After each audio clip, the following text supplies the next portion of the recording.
గడిచిన దినాలలో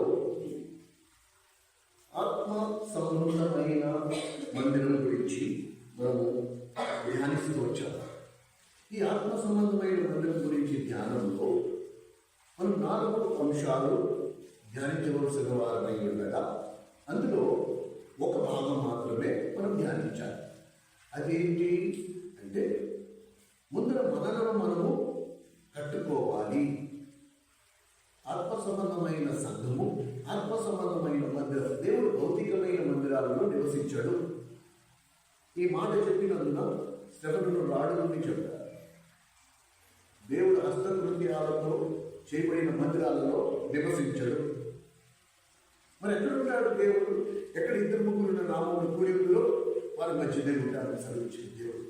ఎక్కడుంటాడు దేవుడు అంటే ఆత్మ సంబంధమైన మందిరంలో ఉంటాడు.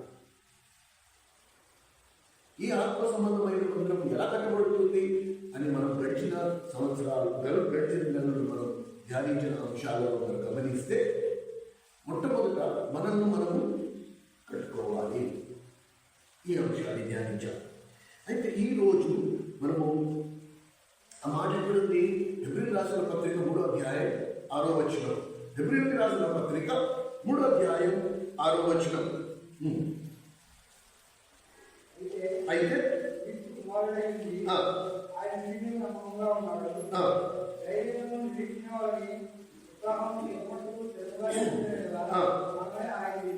మనమే ఆయన ఇల్లు, మనమే ఆయన ఇల్లు. ఎవరైతే క్రీస్తు రక్తంలో కడగబడ్డారో, ఎవరైతే వాక్యానుసారమైన జీవితాన్ని జీవిస్తున్నారో అట్టి వారు ఎక్కడ కూడుకుంటే ప్రభు వారి మధ్యలో ఉంటారు. మనమే ఆయనకు ఇల్లు. అందుకే మన దేహము దేవునికి ఆలయమై ఉన్నదని రాయబడింది. ఎందుకు ఈ దేహాన్ని మనం కాపాడుకోవాలి? ఎందుకు ఈ దేహాన్ని మనం ఆరోగ్యకరంగా ఉంచాలి? ఎందుకు ఈ దేహానికి ఎంత అవసరమైతే అంతే మెత్త పెట్టాలి? ఎందుకు ఉపవాసం ఉండాలి? వీటన్నిటికీ కారణం ఏంటి? నా దేహము దేవునికి ఆలయమై ఉన్నది. దేవుడు తన ఆత్మను ఈ దేహంలో ఉంచాడు. కాబట్టి ఈ దేహాన్ని నేను ఎప్పుడు కూడా అపవిత్రపరచకూడదు. దురాలోచనలతో కానీ, దురాశలతో కానీ, అపవిత్రమైన తలపులతో కానీ, అపవిత్రమైన మాటలతో కానీ, వేటితో కూడా నేను ఈ దేహాన్ని అపవిత్రపరచద్దు. ఈ జ్ఞాపకం లేదు. అందుకే పొగ త్రాగకూడదు. ఎందుకంటే ఈ దేవునికి ఆలయం. కానీ దీన్ని మద్యముతో, పొగాకుతో దీన్ని పరిచిస్తే దేవుడి ఇందులో ఎలా ఉండగలడు?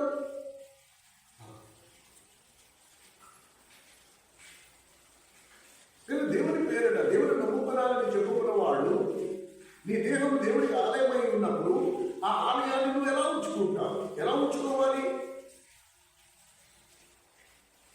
దాన్ని నీ ఇచ్చల కొరకు, నీ కోరికల కొరకు, నీ అలవాట్ల కొరకు నువ్వు దాన్ని ఉపయోగించి వాడేసుకుంటా ఉంటే దేవుడికి స్థానం ఎక్కడుంటుంది?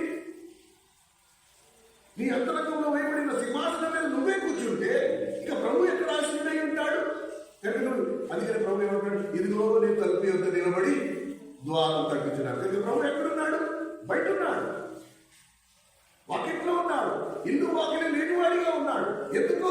నీ దేహాన్ని నీ సంతోషం కొరకు, నీ కోరికల కొరకు, నీ ఇచ్చల కొరకు నువ్వు వాడేసుకుంటా ఉంటే ప్రభువుకి ఉండడానికి దేహము లేదు. ప్రభుకి శరీరాలు అవసరం, అప్పగించుకున్న శరీరాలు అవసరం. ప్రభా నేను కాదు, నువ్వు ఇందులో ఉండు. నా స్వచిత్తాన్ని నేను చంపేసుకుంటా, నా కోరిక నేను చంపేసుకుంటా. ఈ శరీరం మందు నీ చిత్తం నెరవేరాలి, ఈ శరీరం మందు నీ ఇచ్చలు నెరవేరాలి. ఈ శరీరము నిన్ను ఆరాధించడానికి మాత్రమే ఉపయోగపడాలి. అలాగ నన్ను నేను కట్టుకోకపోతే, ఒకవేళ నన్ను నేను కట్టుకోకపోతే ఏమవుతుందండి? జ్ఞాపకం ఉందా? తుడుచుకుపోయిందా? మన చదివారు హగ్గై గ్రంథం 1వ అధ్యాయం 8వ వచనం. మీరు అరణ్యంలోకి వెళ్ళి మ్రాణులకి నా కొరకు ఒక మందిరము నిర్మించండి అనే అంశంతో మొదలుపెట్టాము ధ్యానం. ప్రభువుకి ఆలయముగా కట్టబడే విషయంలో నన్ను నేను కట్టుకోకపోతే ఏమవుతుంది? నేను నిష్ఫలుడినైపోతా, ఫలం లేని వాడిగా ఉంటా. చాలా ముఖ్యమండి, మనం గమనించాలి. మీకు గుర్తుందో లేదు? ఫస్ట్ నేను నిష్ఫలుడైపోతా, నాలో ఎటువంటి ఫలాలు ఉండవు. ప్రభు ఆకలిని నా దగ్గర ఏదైనా దొరుకుతుందేమో, నా దగ్గరికి వచ్చినప్పుడు నా దగ్గర ఆయనకి ఇవ్వడానికి ఏమీ ఉండదు. అంటే ఫస్ట్ నన్ను నేను కట్టుకోవాలి. ఇతరుల్ని కట్టేదానికంటే నన్ను నేను కట్టుకోవాలి. ఫస్ట్ నేను సరైన పునాది. ఈ నా మాటలు విని దాని చెప్పున చేయు ప్రతివాడు బండ మీద తన ఇల్లు కట్టుకుని బుద్ధిమంతుని పోలివుడు. కనుక నేను బుద్ధిమంతుని జాబితాలో ఉండాలి. బండ మీద నా పునాది వేసుకునే వాడిగా ఉండాలి. పరిస్థితులను బట్టి చిన్న బయటగా వస్తే నా పునాది కలిగిపోయేటట్టు నేను ఉండద్దు. అలా ఉండినట్లు ఏమైపోతా? నేను నిష్ఫలుడిని అయిపోతా. నాలో ఎటువంటి ఫలాలు ఉండవు. ఆత్మ ఫలాలు ఏమాత్రం ఉండని పరిస్థితి. రెండోది, గుడ్డివాడిని అయిపోతా. నా మనోనేత్రాలు నేను కోల్పోతా. ఇవే మనం దూరదృష్టి లేని వాడిగా ఉండాలి. రానున్న దినాల్లో ఎలాంటి ఉపద్రవాలు ఉంటాయో, అలాంటి దినాల్లో నా విశ్వాసాన్ని నేను ఎలా కాపాడుకోవాలో ఇవేమీ తెలియని స్థితిలో, ఎలాగైతే బుద్ధి లేని కన్యకులు అన్నీ ఉండి కూడా నిద్రపోయారో, నేను కూడా నిద్రపోయిన స్థితిలో ఉంటాను. అందుకే ఏం చేయాలి?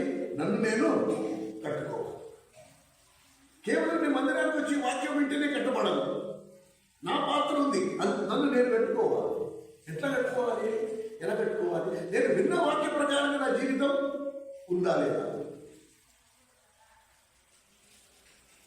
ఇది చాలా అవసరం. ఇది చాలా అవసరం. మీకు ఒక మాట చెప్తా. నేను మారుమనసు పొందిన 2002 సంవత్సరం. నేను మారుమనసు పొందిన తర్వాత నేను ఆత్మీయంగా ఎదగడానికి, దేవుని సేవలోకి రావడానికి, దేవుని సేవలో స్థిరపడడానికి, ఈరోజు దేవుని సేవలో కొనసాగడానికి అనేక మంది బాధ్యులు ఇందులో చాలా మంది ఉన్నారు.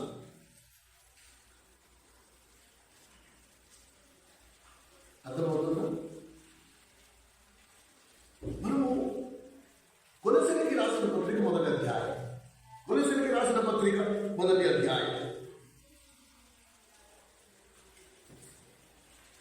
కొలసీలకు రాసిన పత్రిక మొదటి అధ్యాయం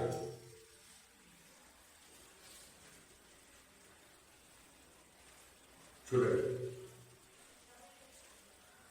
కొలసీలకు రాసిన పత్రిక మొదటి అధ్యాయం 28వ వచనం.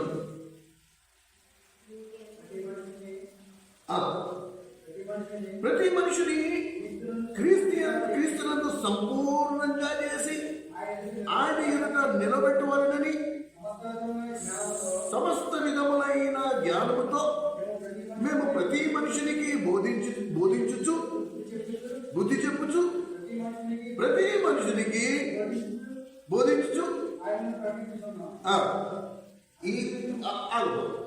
ఈ ఒక్క వచనంలో ఒక పదజాలం మనము తరచుగా వింటూ వచ్చాం. ఏంటది?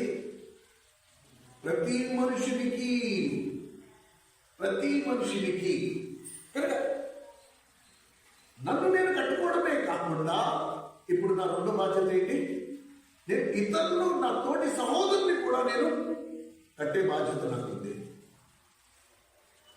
నన్ను నేను కట్టుకోవడమే కాదు, నా తోటి సహోదరుని కూడా ఈ దైవికమైన క్రమంలో వాళ్ళని కట్టే విషయంలో నా పాత్ర ఎంతైనా. బుద్ధి సేవకులది కాదు, బుద్ధి పెద్దది కాదు, బోధకులది కాదు, ఎవరిది? అందరిది. అందరిది. నేను అందుకే చెప్పాను, దేవుడి మహాకృప. నేను ఏ సంఘంలో మారుమనసు పొందాను, నేను ఎక్కడైతే ఎదిగానో అక్కడ నా ఆత్మీయ ఎదుగుదల విషయంలో చాలా మంది ఉన్నారు. హెబ్రోన్లో, అలాగే స్థానిక సంఘంలో చాలా మంది నా ఆత్మీయ ఎదుగుదల విషయంలో దోహదపడ్డారు. ఇప్పుడు అదే బాధ్యత ఈ కొలసీల రాసిన పత్రికలో మనం చదివిన మాట అది గమనిస్తే మనము ఇతరులు కూడా కట్టబడే విషయంలో ప్రయాసం, మన మీద బాధ్యత ఉంది. ఎందుకు ఈ మాట చెప్తున్నాము అంటే ఎప్పుడైతే నేను మార్పు పొందానో, జాగ్రత్తగా వినండి, నేను పెడుతున్న సంఘంలో అంత కొత్త కదా. ఆ తొలి దినాలలో పెద్ద పెద్ద వాళ్ళు బాగా వృద్ధాప్యంలో ఉన్నవాడే, ఆంటీలు ఉన్నారు, బ్రదర్స్ ఉన్నారు. వాళ్ళు ఆదివారం అయిపోయిన తర్వాత నేను కొత్తవాడి కదా, కొత్తగా మార్పు పొందాను, కొత్తగా వచ్చాను కాబట్టి సంఘంలో ఉన్నవాళ్ళందరికీ ఆసక్తి అన్నమాట. ఎవరి కొత్త అయినా, ఎవరి కొత్త వ్యక్తి, యవనస్తుడు ఎవరు అని చెప్పి దగ్గరికి వచ్చి, బ్రదర్ మీరు కొత్తగా వచ్చారంటే అవునండి. ఒక ఆంటీ ఆవిడ ఆసక్తి చూడండి, ఇవాళ మీకు మందిరంలో ఎలా అనిపించిందంటే చాలా బాగా అనిపించిందండి, పాటలు ఎలా ఉన్నాయంటే చాలా బాగున్నాయండి, వాక్యం ఎలా ఉందంటే చాలా బాగుందండి. సరే అన్నీ బాగానే ఉన్నాయని చెప్పావు నువ్వు, సరే ఇప్పుడు నీకేం అర్థమైంది? ఈ ప్రశ్న నాకు సమాధానం లేదు. అన్నీ బాగానే ఉన్నాయి, అప్పుడు కొత్త, అసలు బైబిల్ సరిగ్గా తీసి ఆ రెఫరెన్స్ తీయడం కూడా చేత కాదు నాకు. బైబిల్ ఎన్ని పుస్తకాలు ఉన్నాయి కూడా తెలియదు. కానీ మిగతా అన్ని విషయాలు బాగున్నాయి అని చెప్పాను. కానీ సరే ఇంటికి నీకేం అర్థమైంది అనేటప్పటికీ నాకు కొంచెం సిగ్గేసేది. ఇక మొమాట లేకుండా చెప్పాలి కదా, ఏం చెప్తాం? మర్చిపోయా. అప్పుడే అయింది, ఆఖరి ప్రార్థన అయింది, జస్ట్ 5 నిమిషాలు కూడా అవ్వాలి. ఏం చెప్పాను? నేను మర్చిపోయా. కనుక మరుసటి ఆదివారం నుంచి నేనేం చేశానంటే నోట్బుక్, పెన్ను 2 తెచ్చుకున్నాను. కనుక ఈ నోట్స్ మెయింటైన్ చేయడం అనేది నాకు ముందు నుంచి అలా అలవాటు అయిపోయింది. ఆ నోట్బుక్, పెన్ను తీసుకొచ్చి ఈసారి చెప్పిన విషయాలు రాసుకుంటా, వెంటనే రాసేసుకుంటారు. మీటింగ్ అయిపోయింది. మీటింగ్ అయిపోగానే మళ్ళీ ఆవిడ మళ్ళీ దగ్గర మళ్ళీ ఎలా పంపించింది ఇవాళ మందిరంలో చాలా బాగున్నాడు, ఆరాధన ఎలా ఉంది, చాలా బాగున్నాడు, వాక్యం ఎలా ఉంది, చాలా బాగుందండి. ఎందుకు నీకేమర్థమైందంటే గబగబా నోట్స్ తీసి నేను రాసుకున్నవన్నీ చెప్పడం మొదలుపెట్టాను. అప్పుడు ఆవిడండి అలా కాదు, నువ్వు రిఫరెన్స్ చెప్తున్నావు, నీకేం అర్థమైంది అంటే నాకు అర్థమైంది కొద్దిగా గొప్ప నేను చెప్పుకోవచ్చు. మీకు ఒక విషయం చెప్పనా, ఆవిడ ఎప్పుడు వాక్యం చెప్పాలి, ఎప్పుడు పుల్పిట్ ఎక్కడం నేను చూడాలి, లేకపోతే ఎక్కడ కూడా ప్రసంగం చేయడం నేను చూడాలి. అని ఆవిడ తలాంటి ఏంటంటే కొత్తగా వచ్చిన వారిని బలపరచడం, కొత్తగా వచ్చిన వారికి నేర్పించడం, శ్రద్ధ, ఆసక్తి. అంటే దేవుని సంఘంలో నా పాత్రను నేను నెరవేర్చాలి. ప్రసంగం చేసిన వాళ్ళని చెప్పక్కర్లా, ఒక విషయం ఏంటంటే ఫస్ట్ నీ మటుకు నీకు అర్థమై ఉండాలి, అప్పుడే నువ్వు ఇంకోటికి నువ్వు చెప్పగలవు. నీకే అర్థం కాలేదన్నప్పుడు నువ్వేం చేయాలి? ఇప్పుడు నువ్వు విన్న వాక్యం నీకే అర్థం కాలేదు, అప్పుడు నువ్వేం చేయాలి? ఏం చేయాలి? ఇప్పుడు విన్న వాక్యం నీకే అర్థం కాలే, ముడికేసావు, నిద్రపోయావు, లేకపోతే ఏదో జరిగింది, మొత్తం మీద నీకే అర్థం కాలే, అప్పుడు నువ్వు ఏం చేయాలి? ఏం చేస్తారు? మళ్ళీ ఎవరు చెప్పారో ఆయన దగ్గరికి రా. ఇప్పుడు ఆయన అడుగుతున్నా, నువ్వు వాక్యం చెప్పావు కానీ నాకు అర్థం కాదు. ఎందుకు అడగాల? నువ్వు అడగకపోతే ఏమవుతుంది? ఇతరుని నువ్వు కట్టలేవు, నీ తోటి విశ్వాసాన్ని బలపరచలేవు. కానీ మీటింగ్ అయ్యిందా, మనం దుర్పేసుకున్నామా, జవాబులను ముందరు తిన్నామా, ఎవరింటికి వెళ్ళిపోయాము, అది కాదు. మీటింగ్ అయిన తర్వాత కొత్తగా ఎవరైతే వస్తున్నారో వాళ్ళు పలకరించు, వాళ్ళు అడిగి ఇవాళ వాక్యం నీకు అర్థమైందా, నీకు ఏం అర్థమైంది? ఒకవేళ అర్థం కాకపోతే నీకు ఏం అర్థం కాలేదు,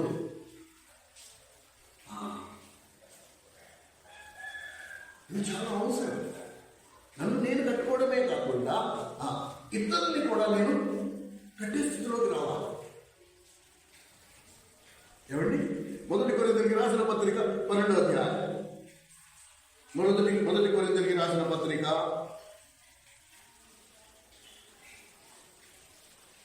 12వ అధ్యాయం 7వ వచనం. అయినను చూడండి, అయినను అందరి ప్రయోజనము కొరకు ప్రతి వారికి ఆత్మ ప్రత్యక్షత అనుగ్రహింపబడుచున్నది. అనగా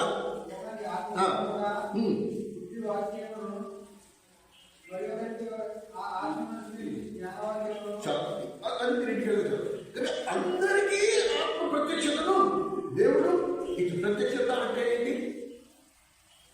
గ్రహింపు, లేఖనాన్ని గ్రహించే ఆత్మ ప్రత్యక్షత అందరికీ ఇచ్చాడు దేవుడు. నాకు ఇవ్వలేదు అనడానికి లేదు. ఎవరైతే నాకు ఇవ్వలేదు అంటారో నువ్వు వాక్యమే విన్నాడు. నువ్వు గుడికేయడము, నిద్రపోవడము ఏదో జరిగింది. అందుకని ఏం చెప్పారంటే బాగా చెప్పారు. ఏం చెప్పారంటే చాలా బాగా చెప్పారు. అస్సలు మాదిరిగా లేదు వాళ్ళ మందిరంలో. అబ్బా అది ఏం చెప్పారంటే ఏమన్నా తెలుసా? వాక్యం దేని గురించి చెప్పారు అంటే అన్నాడు, చెప్పనా సఖ్యము మహిమాయుక్తమైన సంతోషం కొరకు చెప్పారు. నీకేమర్థమైందంటే అదే చెప్తున్నా నేను. ఏంటని నేను చెప్పినా నీకు అర్థం కాదు. అది చెప్పనా సఖ్యము, అది మహిమాయుక్తం. అంటే సరే నువ్వు సంతోషం అన్నావు కరెక్టే. చెప్పనా సఖ్యం మహిమాయుక్తమైన సంతోషం బైబిల్లో రాస్తాను. నీకేమర్థమైంది అంటే నేను కూడా అదే చెప్తున్నానండి. నాకేం అర్థమైంది నీకు చెప్పలేను. అది చెప్పనా సఖ్యము మహిమాయుక్తంగా. ఇలాంటి పాటలు ఉంటాయి. అందరి ప్రయోజనము కొరకు దేవుడిలో పక్షపాతం లేదు. అందరి ప్రయోజనం కొరకు దేవుడు అందరికీ ఆత్మ ప్రత్యక్షతను ఇచ్చాడు. నాకు అర్థమైంది, నీకు ఎందుకు అర్థం అవ్వలేదు అంటే దేవుడు ఇచ్చిన ఆత్మ ప్రత్యక్షతను నువ్వు నిర్లక్ష్య పెట్టావు.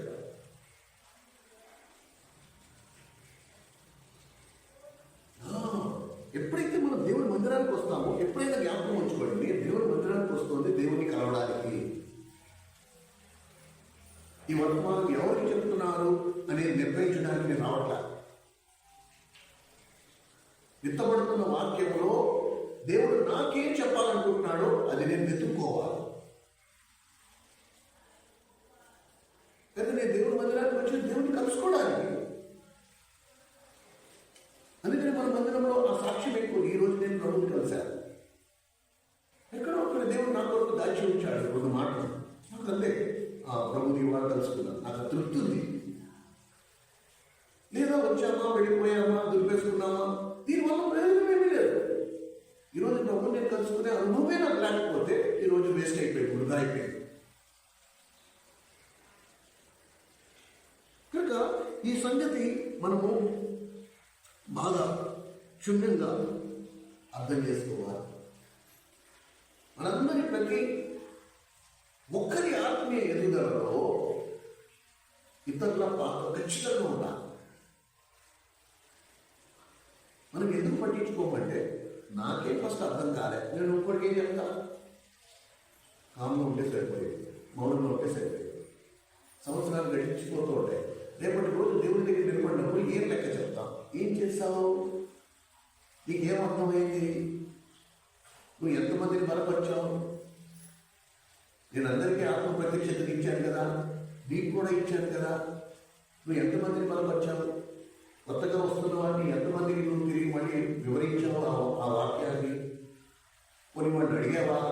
కొన్ని నీకు చెప్పడం చేత కాదు అనుకుంటాం. పోనీ నాకు చెప్పడం చేత కాదు, నువ్వు వాడిని కలుపు. ఇవాళ వాక్యం అర్థమైందా? లేదు, నాకేం అర్థం అవ్వలేదండి, ఏదో మధ్యలో కుడికేస్తా. అయితే సరేనా, అన్న దగ్గరికి తీసుకెళ్తా, లేదా అక్క దగ్గర తీసుకెళ్తా. అక్క ఇవాళ మీరు చెప్పిన వాక్యం ఇక ఏం అర్థం అవ్వలేదు, ఆ అంశాన్ని తీసుకురా. మళ్ళీ వాళ్ళతో పాటు నువ్వు కూడా కూర్చో. ఆ ఆటలు ఉండాలి నాకు. ఫస్ట్ నాకేం అర్థం అవ్వలేదు, అది నేను నేర్చుకోవాలి, ఇతరులకు కూడా నేర్పాలి.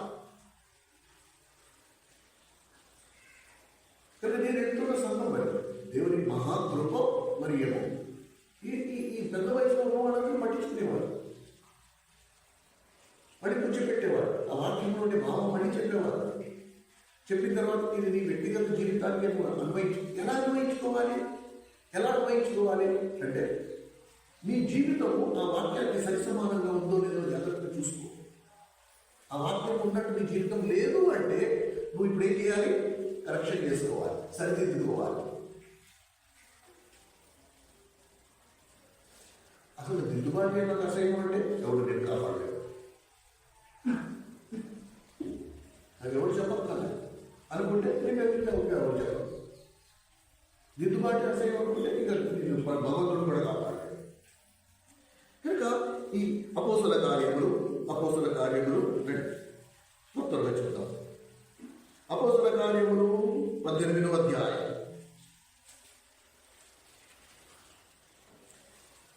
121వ పేజీ. అపోస్తుల కార్యములు 18వ అధ్యాయం 26వ వచనాన్ని గమనించగలరు. ప్రిస్కిల్లా అక్కుల విని అతను చేర్చుకుని దేవుని మార్గము మరి పూర్తిగా అతనికి విశదపరిచింది. చూసారా? 24వ వచనం నుంచి చూద్దాం. 24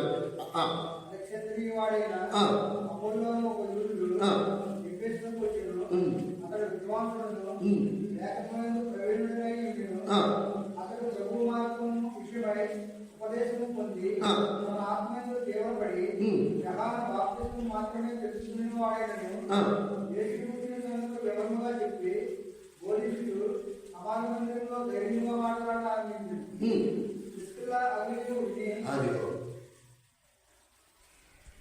అతడు ఎవడంట? అలెగ్జాండర్ ఎవడంటండి?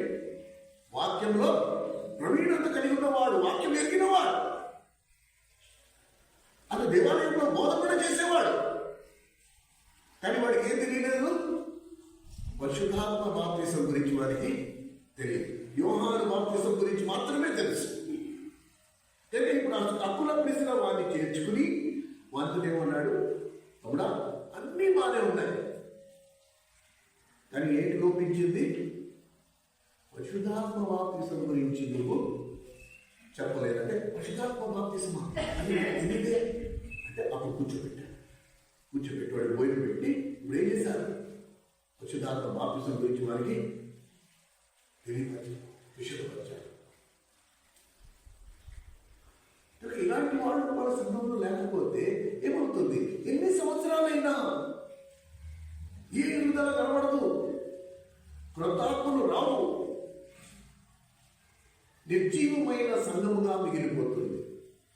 సంఘంలో జీవం ఎప్పుడు ఉంటుంది అంటే ఎప్పుడైతే మనము ఒకరిని ఒకరము బలపరుచుకుంటాము, ఒకరినొకరు కడతాము. వ్యక్తిగతంగా మనకి ఆసక్తి ఉండాలి. నేటి సంఘాల్లో అందరికంటే పెద్ద అపోహ ఏంటి తెలుసా? నేను నమ్మకంగా మందిరానికి వెళ్ళి, నమ్మకంగా దశభాగాలు వేసి, నమ్మకంగా పాస్టర్ గారి కట్నాలు చదివి, తలుపులు ఇచ్చి, కొద్దిగా దాన ధర్మాలు చేసి, సంఘంతో కలిసి ప్రార్థన చేసి, సంఘంతో కలిసి సువార్త చేస్తే నేనంతా కరెక్ట్గా ఉన్నట్టే. అది పూర్తి రోగం, అది పూర్తి అబద్ధం. ఒక పేజీ తిరిగండి. 20వ అధ్యాయం అపోస్తల కార్యములు 20వ అధ్యాయం తొందరగా 20-21 వచనాలు గమనించగలరు. అపోస్తల కార్యములు 20వ అధ్యాయం 20-21 వచనాలు. మరియు ప్రయోజనకరమైనది ఏదియో దాచుకొనక బహిరంగంగాను ఇంటింటను మీకు తెలియజేయచ్చు, బోధించుచు దేవుని ఎదుట మారు మనసు పొంది మన ప్రభు అయిన యేసుక్రీస్తునందు విశ్వాసము ఉంచవలెనని గ్రీసు దేశస్తులను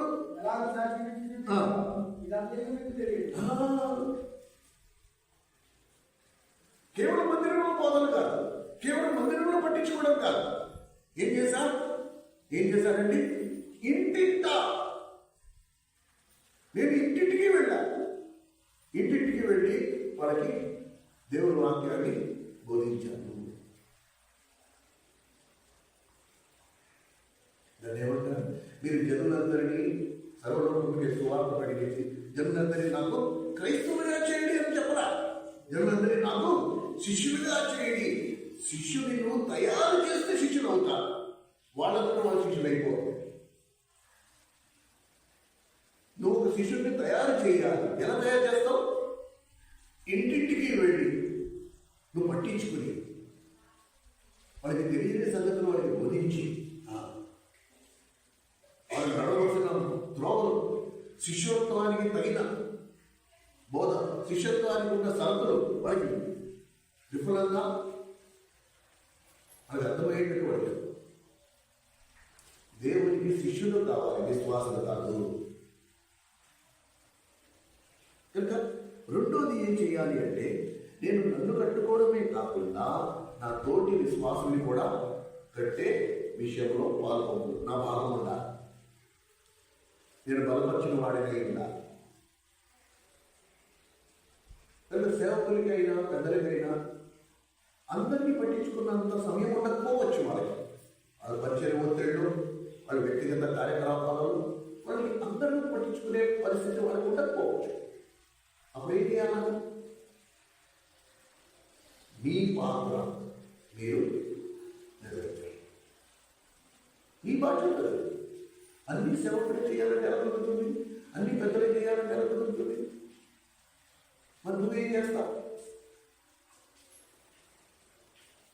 ఆత్మ ప్రత్యక్షత దేవుడు నీకు కూడా ఇచ్చాడు, రాస్తుందే.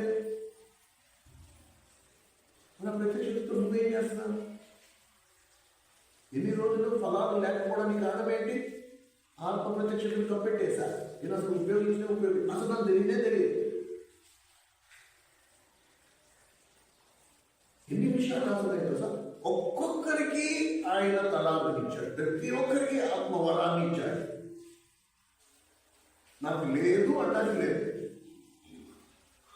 కానీ నువ్వు ఎదుర్కొంటే కదా, మీరు అడిగితే కదా, ప్రభు నాకు ఏ వరం ఇచ్చావు చెప్పు, నన్ను ఏం చేయకుండా చెప్పు, నాకు అప్పగించిన పని ఏంటి చెప్పు. ఆ భారం ఉండాలి. ఆ భారమే లేకపోతే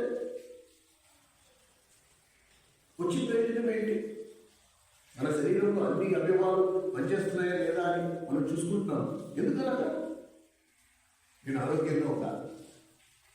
అదే క్రీస్తు శరీరంలో నువ్వు ఉన్నావు, నేను ఉన్నాను. ఇంకా నీ పాత్ర ఏంటి? వచ్చి కూర్చుని 4 మాటలు వినేసి వెళ్ళిపోవడమా?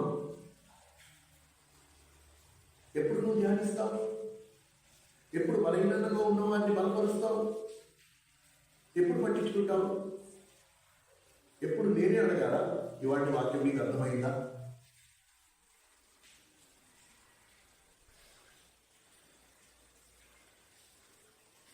కానీ ఇన్ని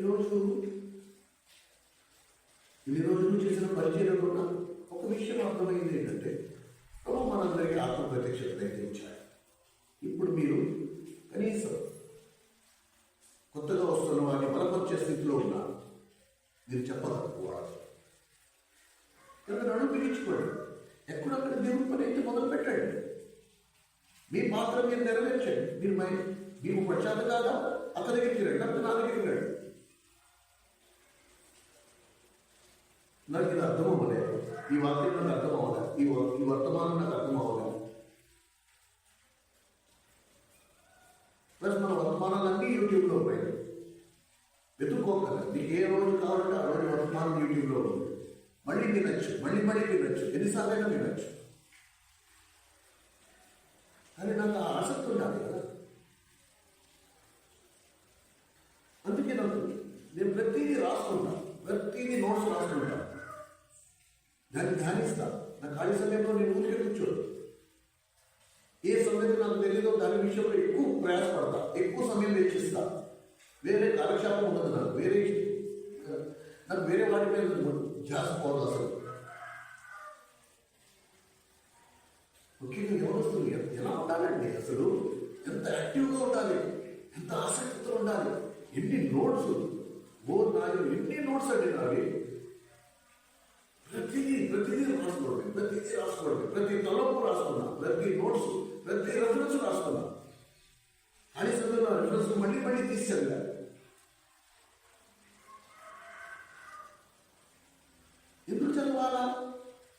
ఎందుకు చదవాలి అంటే ఇతరులు బలపరచాలి.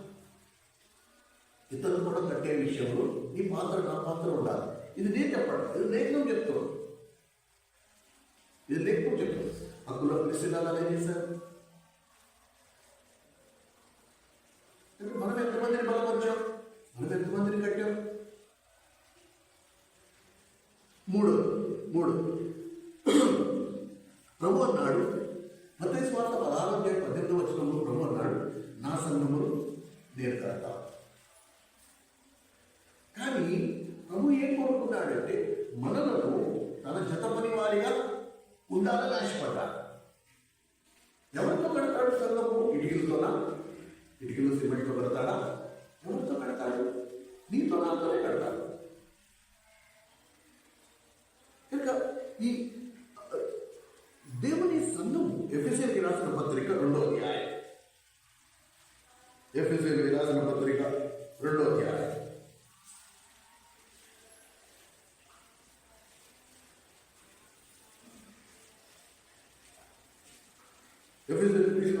చెప్పండి.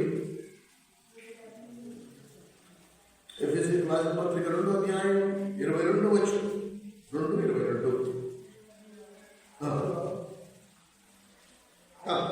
ఆయనలో మీరు కూడా ఆత్మ మూలముగా దేవునికి నివాస స్థలముగా అయి ఉండటకు కట్టబడుచున్నారు. అర్థమవుతుందా? ఆయనలో మీరు కూడా ఆత్మ మూలముగా దేవునికి నివాస స్థలమై ఉండుటకు కట్టబడుచున్నారు. అంటే దేవుని ఆత్మ చేత కట్టబడుతున్నాం. అందుకని ప్రభు ఏమన్నాడు? నా ఆత్మ చేత, నా సంఘమును నేను కడతా కదా, నా ఆత్మ చేత కడతా. ఈ ఆత్మ చేత ఎలా కడతాడంట అని మనం గమనిస్తే ఈ సువార్తలో ఎక్కువ వాడతాం ఈ రిఫరెన్స్. అపోస్తల కార్యములు 2వ అధ్యాయంలో ఒక మాట ఉంది. ఇక్కడ 4 విషయాలు నేను మీకు చూపిస్తాను. 4 విషయాలు. అపోస్తల కార్యములు 2వ అధ్యాయం 47వ వచనము. ఆనందముతోనూ నిష్కపటమైన హృదయముతోనూ ఆహారము పుచ్చుకొనుచుండివి, మరియు ప్రభు రక్షణ పొందుచున్న వారిని అనుదినము వారితో చేర్చుచుండేది. అంటే ప్రతిరోజు రక్షింపబడుతున్న వారిని దేవుడు ఏం చేస్తాడండి? వారితో, అంటే ఎవరితో? రక్షింపబడిన వారితో చేరుస్తూ ఉన్నాడు.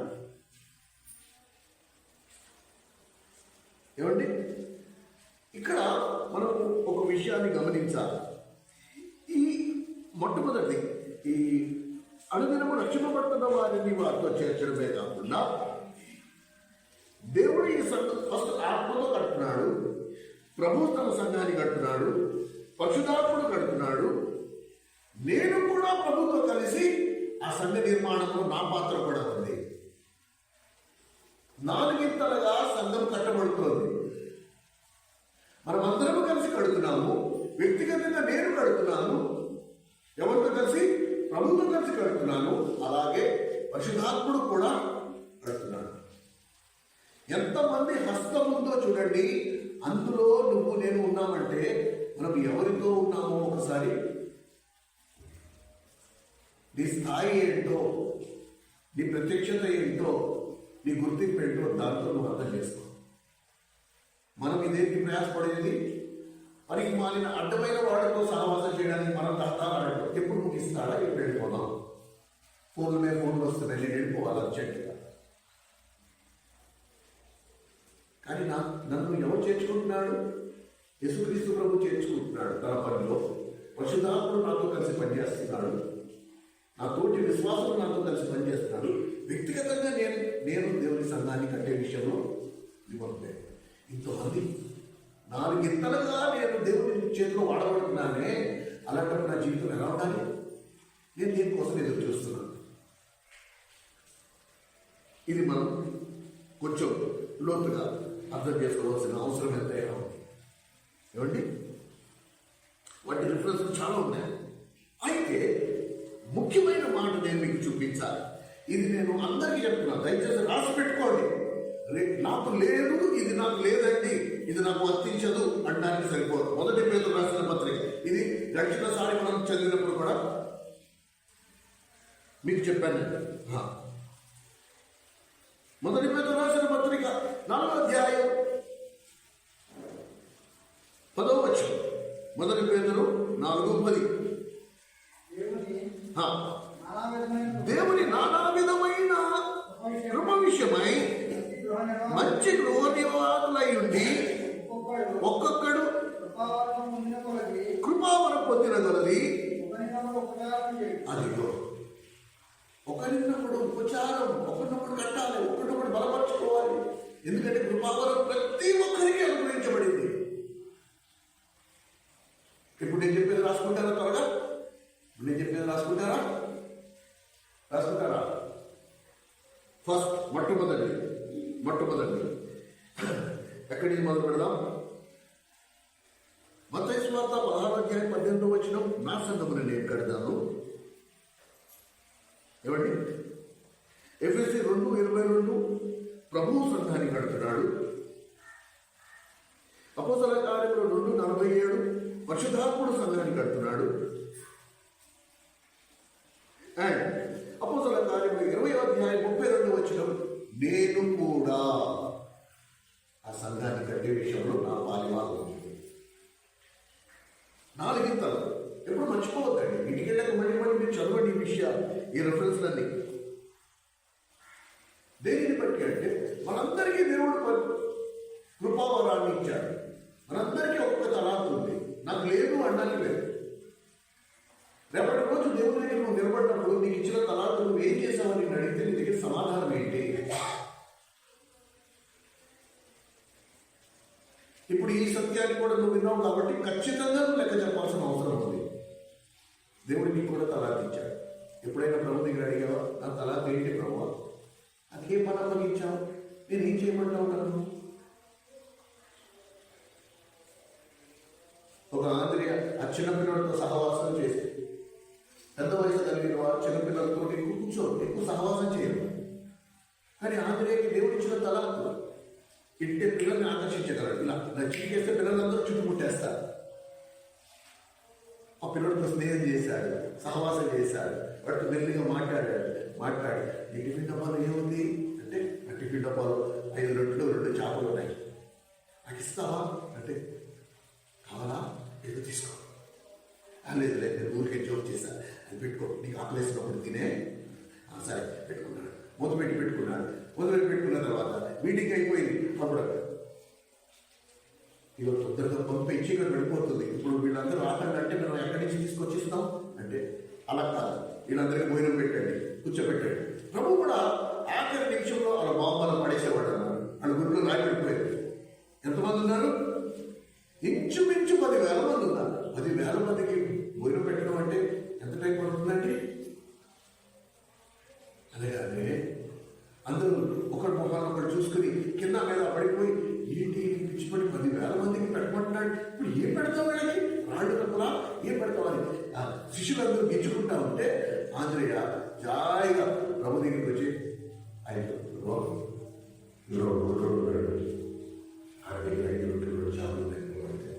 ఇంకా ఎందుకు అరగాలి వెళ్ళి ఇది టిఫిన్ డబ్బాలో 2 చేపలు ఉన్నాయి, అది వేసే ఆయన ఇస్తామండి. హఠాత్తుగా వెళ్ళి చిన్నపిల్లండి, ఇగో నేను టిఫిన్ డబ్బా ఉంది, నాకు అంటే ఇస్తాడా? అస్సలు ఇవ్వడు. అసలు చిన్నపిల్లల స్వభావం, ఇది నాది, మా అమ్మ నాకు ఇచ్చింది, నేను ఎవరికి ఇవ్వను. అలాంటి స్వభావం కలిగిన వాడు చిటికేసే లోపల 5 రొట్టెలు 2 చేపలు వాడి చేతుల నుంచి తీసుకొచ్చి ప్రభు చేతులు పెట్టాడు. ఎంత పెద్ద ప్రసంగాలు చేశాడా ఆంధ్రయ్య? పుల్పిటెక్కి మైకులు గట్టిగా ఆర్చి వర్తమానం చెప్పాడా? లేదు. చిన్నపిల్లలతో సహవాసం, వాళ్ళకి సండే స్కూల్ పాటలు పాడాడు, వాళ్ళకి సండే స్కూల్ కథలు చెప్పాడు. ఎంత అద్భుతం చూడు. కానీ ఏ పనైనా దేవుని మందిరంలో ఏదైనా పని, ఏ పనైనా చేయొచ్చు. అసలు నీకు ఆసక్తి ఉండాలి చేయాలని. నువ్వు నాకు అప్పగించిన పని ఏంటి, అది లేకపోతే మాత్రం మనం వచ్చి వేస్ట్. నిష్పన్నులం, అందులో జ్ఞానం లేని వారు, దూరదృష్టి లేని వారు దేవుని చేతిలో వాడబడడానికి అవకాశమే లేదు. ఏమండి? కనుక మనము ఈ విషయాన్ని కొద్దిగా అర్థం చేసుకోవాలి. ప్రోత్సాహన అనే ఒక మాట ఉంది. ప్రోత్సహించి, ఎంకరేజ్ చేయడం, ప్రోత్సహించే పరిచయం. నేను వెళ్తున్న ఆ సంఘాలలో ఫస్ట్ ఏం చేశారంటే, నేను ఇప్పుడు ఎలాగైతే వాడిని హరీష్ని, లేకపోతే సాయిని, లేకపోతే సందీప్ని ఇక్కడ నిలబెట్టి అరే మీరు పాడరా అని ఒక ప్రోత్సాహం. నన్ను కూడా అలాగే చేశారు. జాషువా నన్ను యవనస్తుడివి దా పాడంటే అసలు ఇంత పెద్ద పాట పుస్తకాలు ఒక పాట కూడా నాకు వచ్చేది కాదు. నేనేం పాడతా? వాళ్ళతో కలిసి మెల్లిమెల్లిగా పాడటం. పాడిన తర్వాత అమ్మో మళ్ళీ ఆదివారం అక్కడ నుంచోవాలి అని నేనే ఇంట్లో వ్యక్తిగతంగా నేను ఆసక్తితో నేను ఇంట్లో పాటలు నేర్చుకోవడం మొదలుపెట్టాను. అలాగే పాటలన్నీ నాకు చాలా పాటలు నేను చూడకుండా పాడతాను. Self interest. ఎవరో ఒకటి నన్ను ప్రోత్సహించారు కాబట్టి నాకు అది వచ్చింది. నాతో కలిసి పనిచేసి ఉద్యోగం చేసిన ఒక బ్రదర్ ఉన్నాడు, శామ్యుల్ మనోహర్ అని. ఆయన కూడా యూట్యూబ్లో చాలా వర్తమానాన్ని కనబడారు. ఆయన ఒకసారి అన్నాడు అరే గురి నువ్వు ట్రాన్స్లేట్ చెయ్యి, తెలుగులో ట్రాన్స్లేట్ చేయి. నేను ఇంగ్లీష్లో చెప్తాను, తెలుగులో ట్రాన్స్లేట్ చేయండి. ఓరి నాకు అసలు తెలుగు చదవడమే రాదు, నువ్వు నన్ను ట్రాన్స్లేట్ చేయమంటావా అంటే అదే లేదు, నువ్వు ట్రాన్స్లేట్ చేయి. అలా నిలబడి ఆయన ఒకసారి నేను ప్రార్థన చేశాడు. ఆయన ఇంగ్లీష్లో చెప్పడం మొదలు పెట్టాడు, నేను ఇక్కడ తెలుగులో చెప్పడం మొదలు పెట్టాను.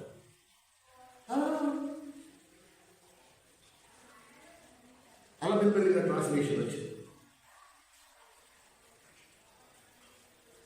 మా యవన ప్రాయంలో మందిరం అంతా తోడమన్నారు, మందిరం తుడిచాం, మందిరం తోడడం వచ్చింది. చేపలు వేయమన్నారు, చేపలు వేసాం, చేపలు వేయడం వచ్చింది. ఈ మైండ్ సెట్ అంతా పెట్టమన్నారు. ఒక పెద్ద బ్రదర్ వచ్చి ఇది ఇలా పెట్టాలి నేర్పించాడు. అలా దేవుని మందిరంలో ఈ పని నాకు రాదు అనేది లేదు, అన్నీ నేర్పించాడు పరిశుద్ధాత్ముడు. నేర్చుకునే ఆసక్తి ఉంది, ఇది నాకు తెలియదు అనడానికి లేదు. అలా ఒక్కడి ప్రోత్సాహం ఉండాలి. నేను అసలు అంటున్నట్టుంటే నేను ఎవరు ప్రోత్సహించేది? నువ్వు అంటున్నట్టుంటే నీకు అసలు ఆసక్తే లేకపోతే ఎవరు ప్రోత్సహించాలి? కొబ్బరి చెట్టు ఎక్కేవాడికి ఎంత గుర్తుంటుంది, ఎంతవరకు మనం పైకి తోస్తే వాడు పైకి వెళ్తాడు. కొంతవరకు మనం తోసాం, కానీ అది నేను ఎక్కాలి అని వాడు ఉండాలి కదా. నేను ఎంతవరకు తోసాను అంతవరకు వెళ్ళిపోయి వాడు మళ్ళీ వచ్చి నా నెత్తి మీద పడితే అలా జరగదు కదా పని. కొంతవరకు నేను సహాయం చేశా, కొంతవరకు నువ్వు పైకి వెళ్ళిపోయావు. అట్లా ఉన్నా వచ్చో అని నేనే మాటికి తోలి మాటికి ఎంతవరకు అండి. ఇది మోస్ట్ ఇంపార్టెంట్, ఇది మన జీవితానికి చాలా ముఖ్యమైనది. మొదటి కొరింథీయులకు రాసిన పత్రిక 10వ అధ్యాయం. మొదటి కొరింథీయులకు రాసిన పత్రిక 14వ అధ్యాయం. మొదటి కొరింథీ 14 155 31 వచ్చి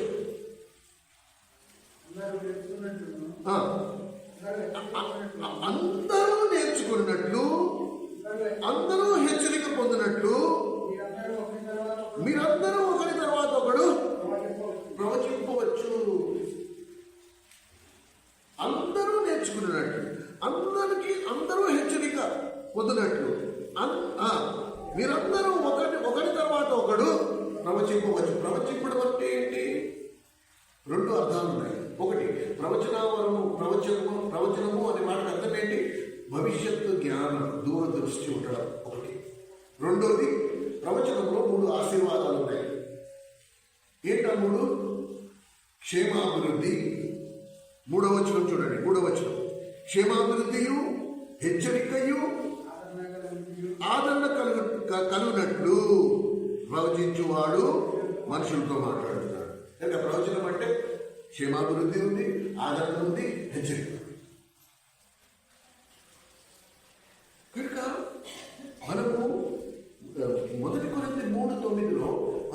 క్రీస్తు జత పనివారం అని రాస్తుంది. మనం క్రీస్తు జత పనివారం, ప్రభుత్వం కలిసి పనిచేసేవారు మనం. ఏమండి ఎలా ఓకే, ఇక్కడికి రండి మళ్ళీ తిరిగి. ఇందాక మనం కొలసి 1:28 చదివాం కదా, ఒక్కసారి మళ్ళీ అక్కడికి రండి. కొలసీయులకు రాసిన పత్రిక 1వ అధ్యాయం 28వ వచనం మనం చదివాం ఇందాక, అక్కడికి రండి ఒకసారి. 28వ వచనం, ప్రతి మనిషిని క్రీస్తునందు సంపూర్ణముగా చేసి ప్రతి మనిషికి బుద్ధి చెప్పుతూ ప్రతి మనిషికి బోధించుతూ ఆయనను ప్రకటిస్తున్నాం.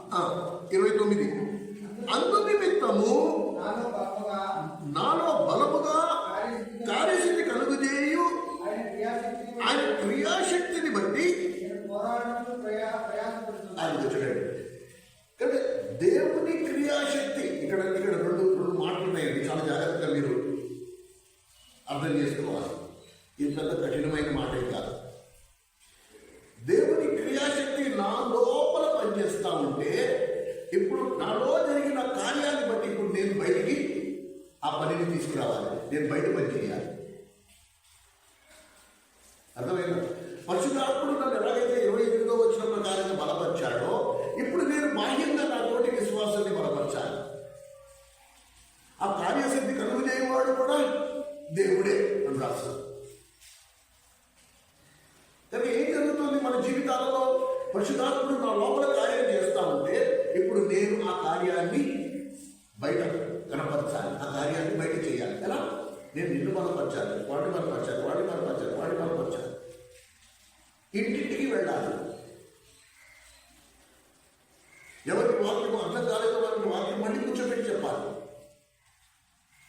వాడిని బలపరచాలి, ఆ వాక్యమందు వాడిని స్థిరపరచాలి, వాడు నాటుకునేటట్టు, ఆ వాక్యంలో వాడు స్థిరపడేటట్టు వాడిని చేయాలి.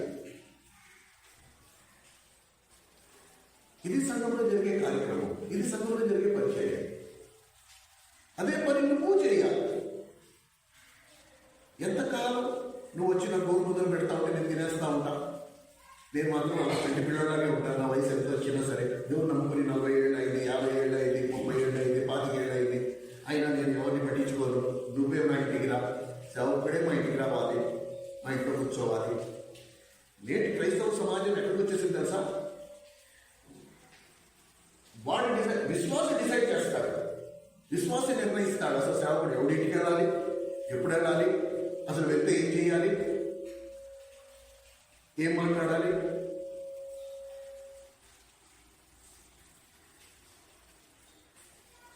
సేవకుడు దేవుని ఆత్మ చేత నడిపించబడకూడదు. నువ్వు చెప్పినట్టు రావాలి. మనం అక్కడికి వచ్చేసాం. నీ పాత్ర ఏంటి? ఎందుకలా అయింది అంటే, నా పాత్ర నేను పట్టించుకోను. నేను అక్కడే ఉంటాను, నేను నా ఇంట్లోనే ఉంటాను. నువ్వే రావాలి. సేవకుడు అందరి ఇంటికి వెళ్ళాలి. మేము మాత్రం మా ఇళ్ళ నుంచి మేము కాదు, ఎవరింటికి వెళ్ళాం, ఎవరిని పట్టించుకో, ఎవరికి ఏం చెప్పాం. వాక్యం ఏమైనా అర్థమైందా అని అడిగామనుకో, తెలమొహం వేస్తారు.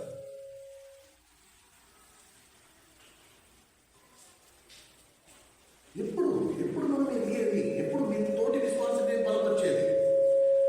నా బాధ్యత ఎక్కడుంది? ఇది తెలుసు. అత్యంత ప్రాముఖ్యమైన అంశం మనం ధ్యానిస్తాం, అందుకని ఎక్కువ శబ్దం చేస్తాం. అది చూసారా? ఇది ఎక్కువ శబ్దం చేయడానికి కారణం అదే. అమ్మో వీడికి జ్ఞానం ఉద్దేశం చేసేస్తున్నాడు, వీళ్ళకి అర్థం కాకుండా ఉన్నాడు, అందుకని నేను శబ్దం ఎక్కువ చేస్తాను. ఇంకా సౌండ్ చెప్తాను.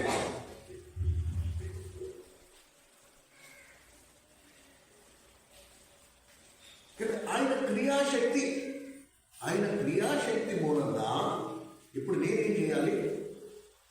నాలో జరిగిన కార్యాన్ని నేను బయటికి తీసుకురావాలి. ప్రభు నాలో చేసిన కార్యాన్ని నేను ఇతరులతో పంచుకోవాలి. ఫిలిప్పీయులకు రాసిన పత్రిక 2వ అధ్యాయం.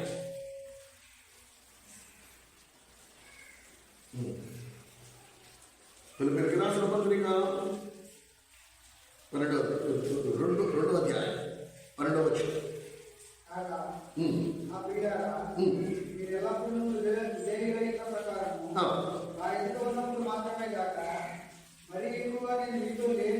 ప్రారంభంలోను భయముతోనూ వణుకుతోనూ ఈ సొంత రక్షణ కొనసాగించుకోండి. ఇక్కడ ఆగిపోవట్లేదు. 13వ వచనం. ఎందుకనగా మీరు ఇచ్చేటప్పుడు కార్యసిద్ధి కలుగజేయుటకును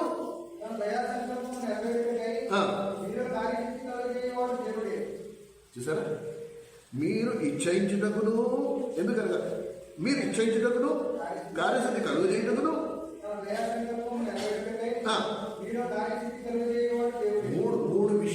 మూడు విషయాలు జాగ్రత్తగా అర్థం చేసుకోండి. 3 విషయాలు ఏంటి? ఆయన నాలో ఫస్ట్ ఏదో చేశాడు, పరిశుద్ధాత్మలో నాలో ఒక కార్యం చేశాడు, సరేనా? నా కొరకు చేశాడు, నా కొరకు, నాలో, నాతో. ఈ 3 విషయాలు ఇప్పుడు నేను చదివిన మాట 13వ వచనంలో మీరు గమనించగలరు.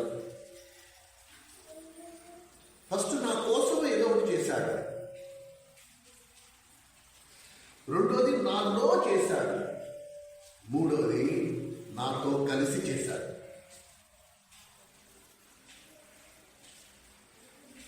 ఇది పరిశుద్ధాత్ముడు కార్యము చేసే విధానం, పనిచేసే విధానం.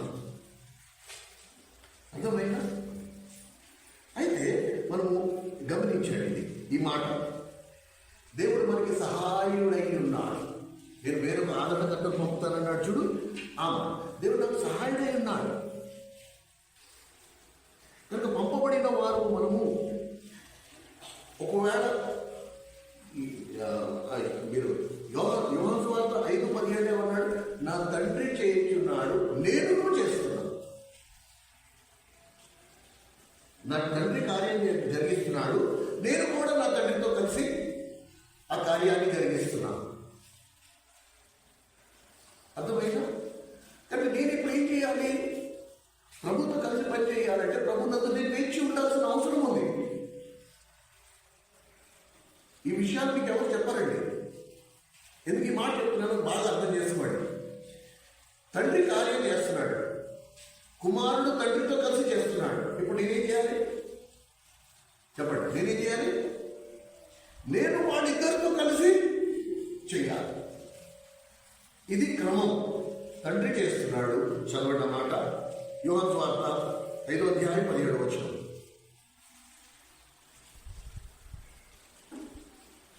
అయిపోయింది. కొంచెం సమయం. యోహాను సువార్త 5:84 పేజీ. అయితే యేసు నా తండ్రి ద్వారా పని చేయించున్నాడు, అది నేను చేయించున్నా. నా తండ్రి ఇదివరకే పని చేస్తున్నాడు, ఇప్పుడు నేను కూడా నా తండ్రితో కలిసి పని చేస్తున్నా. కానీ ఇప్పుడు నేనేం చేయాలా? మనందరం ఏం చేయాలా? ఆ తండ్రి కుమారునితో కలిసి పనిచేయవలసిన వారు. కనుక ప్రభుత్వంతో వేచి ఉండే అవసరం ఎంతైనా ఉంది. నా అంతటా నేను వెళ్ళిపోవడం. ఇప్పుడు మనం వాక్యం విన్నాం, మనం ఒకరినొకరు బలపరచుకోవాలి. ఇంటింటికి వెళ్ళమన్నారు అన్నయ్య వాళ్ళు చెప్పాడు, లేదా నేను ఇంటింటికి వెళ్ళిపోతా. నువ్వు అది క్రమం కాదు. మరి ఏం చేయాలా? తండ్రి నువ్వు చెప్పు, నాకు ఇచ్చిన పని ఏంటి? ఫస్ట్ విన్న వాక్యాన్ని నేను ధ్యానించాలి. నా స్థాయిని నేను అర్థం చేసుకునే స్థితిలోకి రావాలి. అప్పుడు నేను ఎదుటి వారికి చెప్పాలి. నాకే అర్థం కాకపోతే నేను ఏం చెప్తాను? నీకు నీ ఉన్న పొరపాటు చేస్తా. దేవుడు చెప్పని పని కోరుకుంటే ఏమవుతుంది తెలుసా? దేవుడి పని పాడైపోతుంది. చేయి పని కాదు పని చేస్తే ఏమవుతుంది? ఏం అవసరం? నా తండ్రి పని చేస్తున్నాడు, నేను కూడా పని చేస్తున్నాను నా తండ్రితో కలిసి. ఇప్పుడు నేను వాళ్ళిద్దరితో కలిసి నేను చేయాలి. కనుక నేనేం చేయాలి? ఇప్పుడు ప్రభు కొరకు వేచి ఉండాలి. అలా వేచి ఉండకపోతే ఏమవుతుంది? ప్రవక్త అయిన ఇర్మియా ఏమన్నాడు తెలుసా? నేను తీసి చదువుతాను, మీరు గమనించండి. ఎక్కడైనా నోట్ చేసి పెట్టుకోండి. ఇర్మియా గ్రంథము 23వ అధ్యాయం. ఇర్మియా గ్రంథం 23వ అధ్యాయం. ఇర్మియా గ్రంథం 23వ అధ్యాయం 647 పేజీ. ఇర్మియా గ్రంథం 23వ అధ్యాయం 21. ఇర్మియా గ్రంథం 23:21. నేను ఈ ప్రవక్తలను పంపకుండినను వారు పరిగెత్తి వచ్చెదరు. నేను వారితో మాట్లాడకుండినను వారు ప్రకటించేస్తారు. చూసారు ఎంత ప్రమాదకరమైన పరిస్థితి. నేను పంపకపోయినా వాళ్ళు పరిగెత్తుకుని వచ్చేస్తారు. ఎందుకు వస్తారంటే వాళ్ళకి అంతవరకు అర్థమైంది, ఇంటింటికి వెళ్ళమన్నారు కాబట్టి నేను వెళ్ళిపోతాను. ఆ వాక్యం బోధించమన్నారు కాబట్టి నేను వెళ్ళి బోధించేస్తాను. అసలు నీకు అర్థమైందా లేదా? అసలు దేవుడు వెళ్ళమన్నాడా? దేవుడితో కలిసి చేస్తావా, లేకపోతే నీ అంతటి నువ్వు చేస్తావా? అందుకని ప్రవక్త హెచ్చరించాడు, నేను పంపకపోయినా వాళ్ళు పరిగెత్తుకుంటూ వచ్చారు. నేను వాళ్ళకి చెప్పకపోయినా సరే వాళ్ళు సొంత బోధలు. నీకు ఒక మాట చెప్పనా, ఒక ఆత్మను దేవుని దగ్గరికి నడిపించడం ఎంత కష్టం తెలుసా? ఒకవేళ నువ్వు నేను చెప్పినంత మాత్రాన దేవుని మందిరానికి వచ్చేసేవారైతే ఈ పాటికి మన మందిరం ఎలా ఉండాలి? కిటకిటలాడిపోతూ ఉండాలి. అసలు ఆత్మను మందిరంలో స్థిరపరచడమే చాలా కష్టం. ఎవరైనా వచ్చారంటే వాడిని మందిరంలో స్థిరపరచడమే చాలా కష్టం. కొత్త వాళ్ళని నడిపించడం సంగతి పక్కన పెట్టు, వచ్చిన వాడిని స్థిరంగా ఉంచడమే చాలా కష్టం. చంచల మనస్సు స్వభావం కలిగిన వారు మనందరం, త్వరగా నిర్ణయాలు తీసేసుకునేవారు. అందులో ఈ ప్రమాదం ఎక్కువ.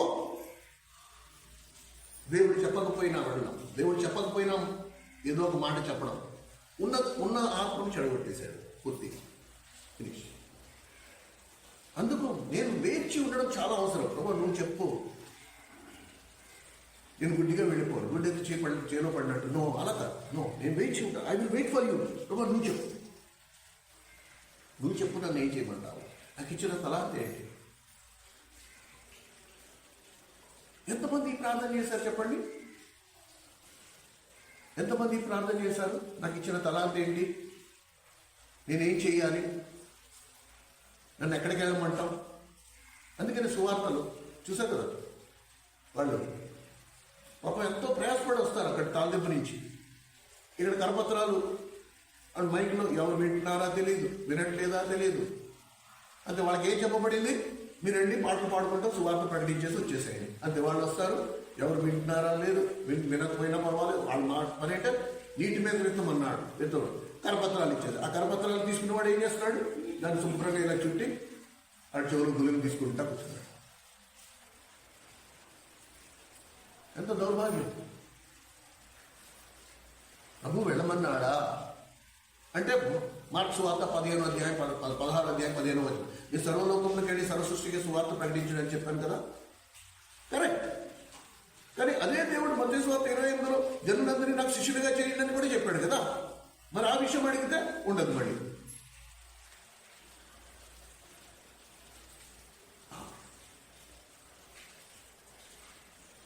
అందుకని ఎక్కడికి వచ్చేసింది? సంఘము అనే పదం ఎక్కడికి వచ్చేసింది? సంఘాన్ని నింపుకోవాలి. ఇవే రెఫరెన్స్లు తీసి చెప్తారు. జనాన్ని తీసుకురావాలి. ఒక్కొక్కడు వెళ్ళి ఒక్కొక్క ఆత్మను తీసుకురావాలి. తీసుకొచ్చి ఏం చేయాలి?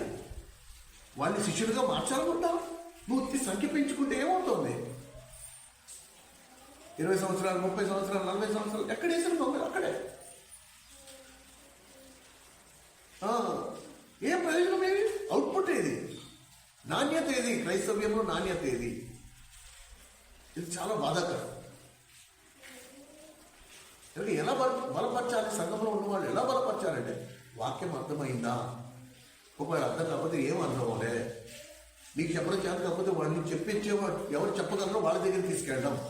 ఎవరి దగ్గరికి అయినా పర్వాలేదు, మా దగ్గరికి అయినా కాబట్టి తీసుకురావాలని ఏమీ రూల్ లేదు. నీకు ఎవరి మీద నమ్మకం ఉందో వాళ్ళ దగ్గర, లేకపోతే మీరు ఇద్దరు కూర్చొని ప్రార్థన చేసి దేవుడిని అడగడం. అలాగేనా? చాలా అవసరం అండి. దాగి ఉండి జరిగే పరిచర్య, దాగి ఉండి చేసే పరిచర్య.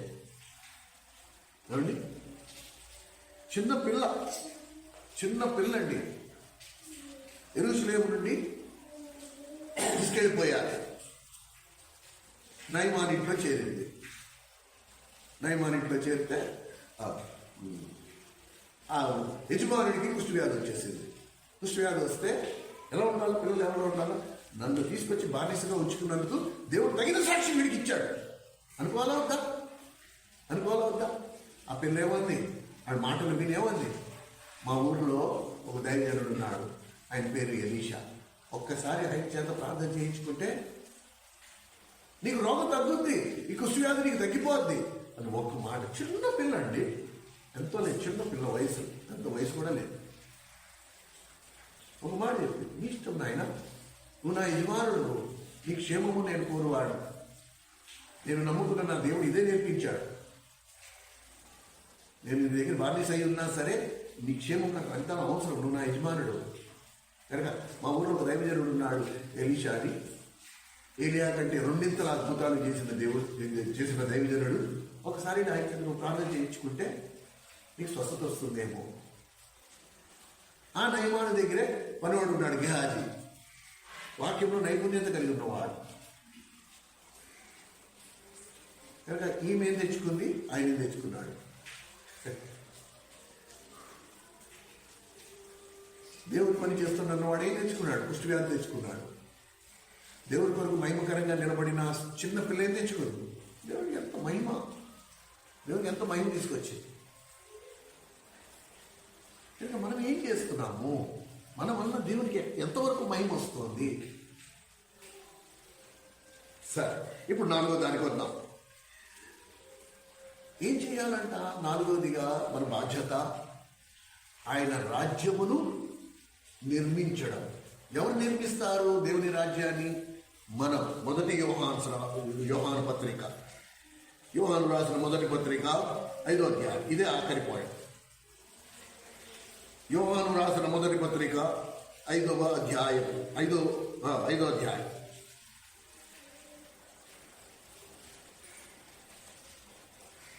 తీసిన వాళ్ళ పేజ్ నెంబర్ చెప్పండి. 19వ వచనం. మొదటి యోహాను రాసిన మొదటి పత్రిక 5వ అధ్యాయం 19వ వచనం. మనము దేవుని సంబంధం మరియు లోకమంతయు దుష్టి ఉందనియు ఎరుగుదుము.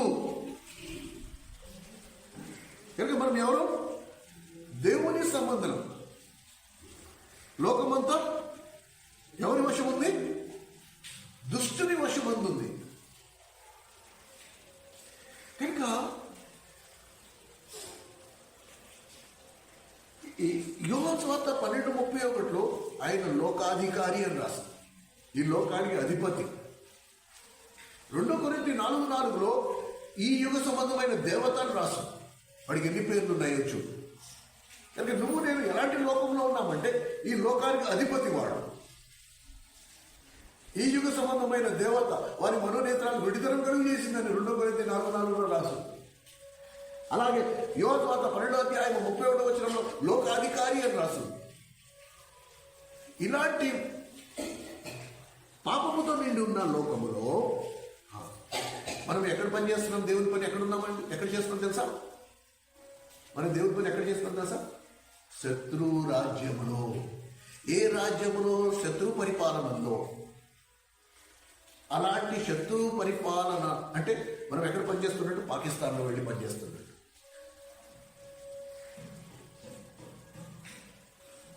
ఎంత జాగ్రత్తగా ఉండాలా, ఎంత మెక్కువగా ఉండాలా. అందుకనే వాడు గర్జించి సింహంలా తిరుగుతున్నాడు, ఎప్పుడు నిన్ను నన్ను మింగేయాలా.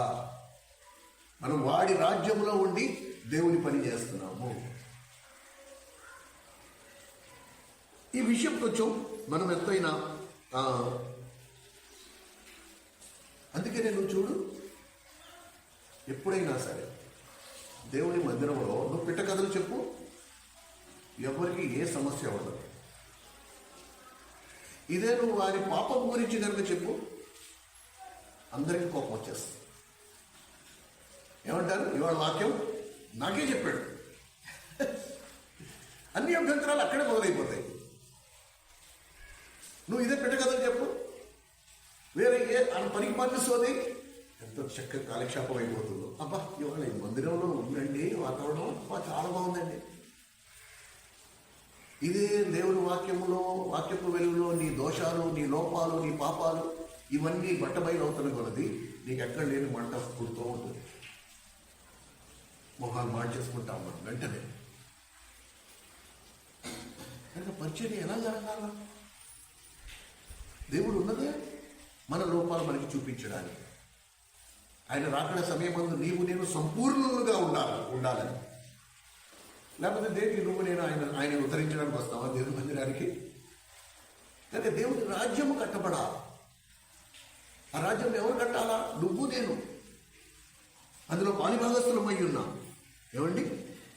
మత్తయి సువార్త 4:23 ఈ రాజ్య సువార్త అని రాస్తుంది.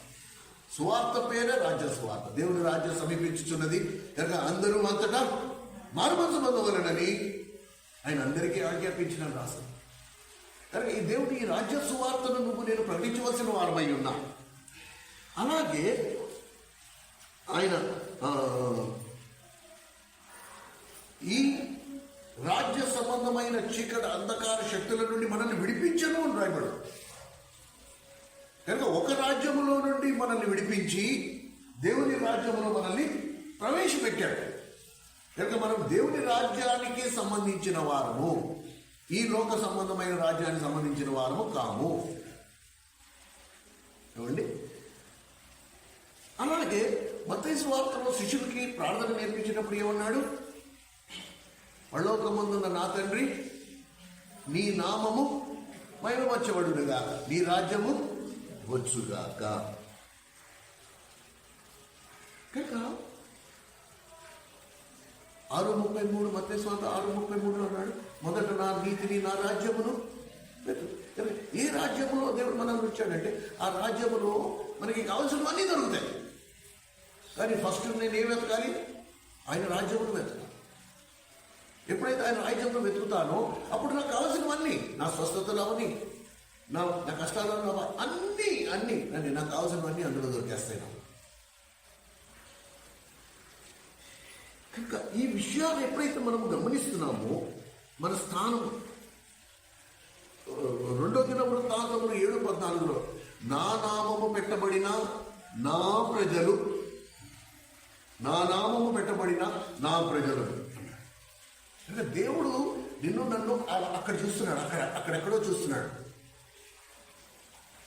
మనం గురి ఎక్కడ పెట్టుకున్నాం? ఇక్కడెక్కడో గురి పెట్టుకున్నాం. లేఖనాలలో ఏమైతే ప్రభు మనకి బయలుపరుస్తున్నాడో దాని ప్రకారంగా మనం ఉన్నామా? దాని ప్రకారంగా మన జీవితాలు ఉన్నాయా?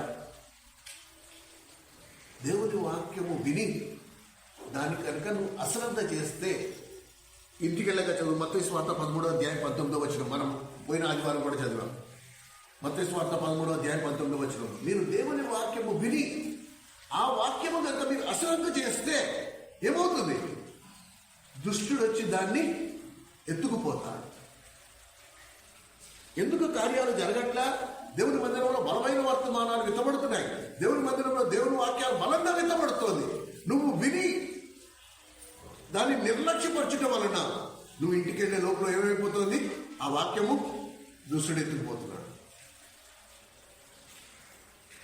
అందుకే కార్యం ఏమీ జరగట్లేదు. ఏముందా అంటే ఏమీ లేదు, ఏం చెప్పారంటే తెలియదు. మిగతా అన్ని గుర్తుంటాయి. 10 సంవత్సరాల క్రితం నిన్ను ఎవడు ఏ బూతు మాట్లాడాడో ఇప్పటి వరకు గుర్తుంది. 10 సంవత్సరాల క్రితం 20 సంవత్సరాల క్రితం నిన్ను ఎవడు మోసం చేశాడో వాడిని ఈ రోజుకి గుర్తుంచుకున్నావే, మర్చిపోలేదే. ఇందాక విన్న దేవుని వాక్యం ఇప్పుడు నీకు ఎందుకు గుర్తుండట్లా? నిర్లక్ష్యం. ఆ మాట ఒక్కటే చదువుదాము ఒకసారి. మత్తయి సువార్త 13:19 దయచేసి చదవండి.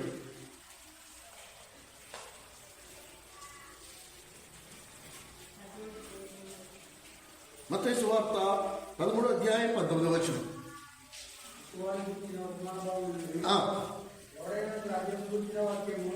ఎవడైనను రాజ్యమును గూర్చిన వాక్యము వినియు గ్రహింపకుండా ఉంటే దుష్టుడు వచ్చి వాడు హృదయంలో ఉన్న వాక్యాన్ని ఎత్తుకుని పోతాడు. ఇక వాక్యం విన్నావు, నీ హృదయంలో ఉంది, దాన్ని నువ్వు నెమరేసుకోకపోతే, దాన్ని ధ్యానించకపోతే, దాని విషయంలో నువ్వు ఆలోచన చేసుకోకపోతే దుష్టుడు ఏం చేస్తాడు? దాన్ని చెరిపేస్తాడు. నీకు మళ్ళీ జ్ఞాపకం రాకుండా, నీ జ్ఞానోదయం కలగకుండా. నీకు మేలు కలగకుండా, నీకు ఆశీర్వాదం కలగకుండా దాన్ని తుడిచేస్తాడు. కనుక లేఖనాలలో మనం గమనిస్తే ఒకవేళ సంఘములో క్రొత్త ఆత్మలు గనక చేర్చబడకపోతే ఆ సంఘం నిర్జీవమైన సంఘం ఉంటుంది. ఆ సంఘంలో జీవము లేని సంఘం. అక్కడ జీవం లేదు కాబట్టి కొత్త ఆత్మలు రావట్ల. అలా చెప్పి ఒకవేళ నేను మొత్తం అందరినీ నింపుకుంటా పోతే అది కూడా నిర్జీవమే. ఎందుకంటే వాళ్ళలో నాణ్యమైన క్రైస్తవ్యం లేదు. కనుక సంఘము జీవంతో కూడిన సంఘం ఎలా అవుతుంది? ఎప్పుడైతే చేర్చబడిన ఆత్మలు క్రైస్తవ నాణ్యత కలిగి ఉంటారు, లేఖనం ఉన్నట్టుగా వాళ్ళ జీవితాలు లేఖనానికి సరిసమానంగా ఉంటాయి. అప్పుడు ప్రతి సంఘాన్ని దేవుడు 2 గుంపులుగా విడతీశాడండి. జాగ్రత్తగా వినండి. ప్రతి సంఘాన్ని దేవుడు 2 గుంపులుగా విడతీశాడు. లూకాసు వార్త 11వ అధ్యాయం 23వ వచనం. లూకాసు వార్త 11వ అధ్యాయం 23వ వచనం.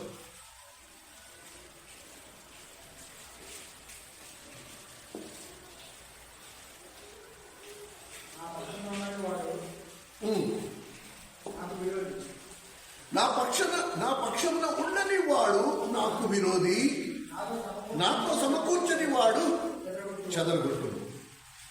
ఈ మాట జాగ్రత్తగా చూడండి. నా పక్షమున ఉండని వాడు నాకు విరోధి, నాతో సమకూర్చని వాడు దాన్ని ఏం చేస్తాడంట? చెదరగొడతాడు. ఇప్పుడు సంఘాన్ని దేవుడు 2 భాగాలుగా విడతీస్తున్నాడు. దేవుడి పక్షమున ఉండిన వారు, ఆయన పక్షమున లేనివాడు. నువ్వు ఏదో ఒక గుంపుకి చెందినవాడు. ఎలా తెలుస్తుంది? దేవుని పక్షంలో ఉండిన వారు ఏం చేస్తారంట? దేవుడితో పాటు సమకూరుస్తున్నాడు. తండ్రి పనిచేస్తున్నాడు, కుమారుడు పనిచేస్తున్నాడు. నేను ఆ తండ్రి కుమారుడితో కలిసి నేను కూడా పనిచేస్తా. ఏంటా పని? సమకూర్చే పని. వాళ్ళతో కలిసి నేను అనుదినము రక్షింపబడుతున్న వారిని వారితో చేర్చను.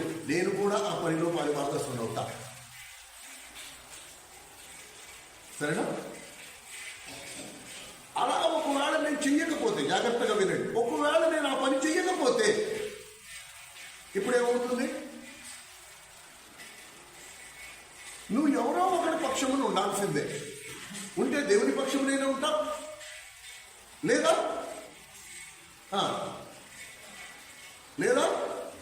అపవాది పక్షమునైనా ఉంటావు. తటస్థంగా ఉండే పక్షం అనేది లేదు. ఈ రెండింటి మధ్యలో నేను దేవుని మందిరానికి కొత్త ఆత్మను సమకూర్చకపోయినా ఉన్న ఆత్మలను మాత్రం నేను చెదరగొట్టట్లేదు అనడానికి లేదు.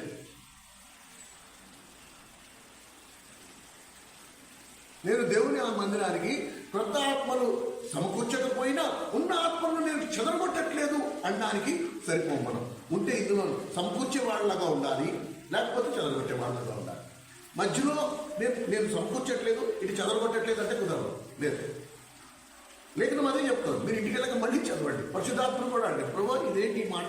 లూకాసు వార్త 11:23లో ఏం రాస్తుంది? మళ్ళీ మాతో మాట్లాడు. నా పక్షమున ఉండని వాడు నాకు విరోధి.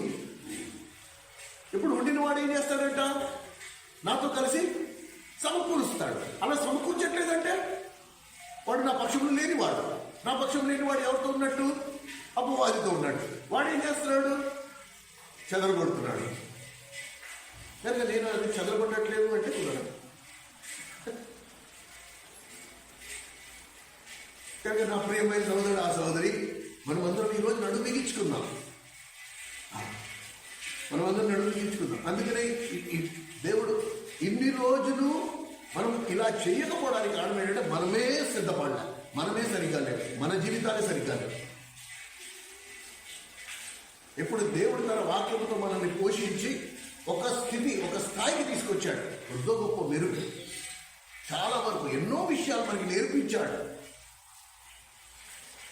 మనం నోరు విప్పకుండానే సమాజంలో మనకంటూ ఒక సాక్ష్యం మనం సంపాదించుకున్నాం. మనం వెళ్ళి చెప్పుకోలేదు, మనం వెళ్ళి వీధి వాడ తిరగలే. మా మందిరం గొప్ప, నీ మందిరం దెబ్బ అని మనం చెప్పుకోరా.